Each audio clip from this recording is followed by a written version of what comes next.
అల్లు అర్జున్ గారు నిన్న ముఖ్యమంత్రి గారు అసెంబ్లీలో ప్రస్తావించిన తర్వాత మీరు ప్రెస్ మీట్ పెడతారనంటే పశ్చాత్తాపంతో ప్రెస్ మీట్ పెడుతున్నారని చెప్పి నేను అనుకున్నా.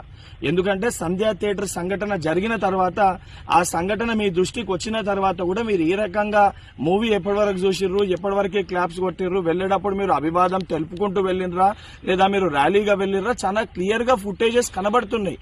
మీరు అవన్నిటినీ పక్కన పెట్టి ఏదో లేను జరగలేదు నా దృష్టికి రాలేదని చెప్పి మీరు మాట్లాడుతున్నారు. సరే, మరుసటి రోజు మీ ఇంటి దగ్గర కూడా మీరు ఇన్సిడెంట్ జరిగిన తర్వాత కూడా పటాకీలు కాల్చుకున్నారు. సరే, ఆ విషయాలన్నింటినీ కూడా మేము ప్రస్తావిస్తలేము అని మీరు మాట్లాడుతూ ఏమనంటారు, తెలుగుని సత్తా చాటుతున్నాం అని మాట్లాడుతున్నారు. తెలుగుని సత్తా చాటేది ఉంటే మన వలన తెలుసో తెలియకనో ఏదైతే సంబంధించి సంఘటనలో మనుషుల ప్రాణాలు పోయే విధంగా అటువంటి ఒక చర్యలు జరిగినప్పుడు దాన్ని ఏదైతే సంబంధించి సానుభూతితో స్పందించి ప్రెస్ మీట్ నిర్వహించి ఆ కుటుంబానికి అండదండగా నిలిచే ప్రయత్నం చేయాలి తప్ప నిన్న ముఖ్యమంత్రి గారు ఏదైతే ఈ ప్రజాప్రభుత్వము ప్రజలకు అండదండగా ఉంటది, ఎవరు తప్పు చేసినా కూడా ఊరుకోము శిక్షిస్తామని చెప్పి ముఖ్యమంత్రి గారు వారి స్థాయిలో తెలంగాణ ప్రజానికానికి ఒక ధైర్యం ఒక భరోసా కల్పిస్తుంటే దాని తర్వాత మీరు ఈ రకంగా ప్రెస్ మీట్ పెట్టడం అనేది ఇది సరికాదు.